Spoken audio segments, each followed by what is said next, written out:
Disaster management અંતર્ગત કેન્દ્ર તરફથી મળતી સહાયને લઈને મોટો ખુલાસો કરવામાં આવ્યો। તો રાજ્ય સરકારે 2 વર્ષમાં કેન્દ્ર પાસે 18,287.6 કરોડની સહાય માંગી।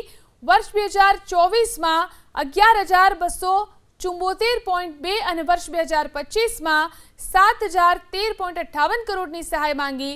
તો વર્ષ 2024 માટે કેન્દ્ર સરકારે માત્ર 394.28 કરોડની સહાય મંજૂર કરી છે। તો વર્ષ 2024 માટે કરેલી સહાયની માંગ હજુ પણ વિચારાધીન હોવાનો સરકારનો જવાબ। 2 વર્ષમાં રાજ્ય સરકારે પૂર, ભારે વરસાદથી થયેલા નુકસાન બદલ સહાયની માંગ કરી। વર્ષ 2024માં 11,274.2 અને વર્ષ 2025માં 7,013.58 કરોડની સહાય માંગી।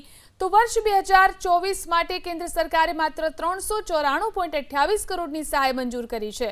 તો વર્ષ 2024 માટે કરેલી સહાયની માંગ હજુ પણ વિચારાધીન હોવાનો સરકારનો જવાબ। 2 વર્ષમાં રાજ્ય સરકારે પૂર, ભારે વરસાદથી થયેલા નુકસાન બદલ સહાયની માંગ કરી।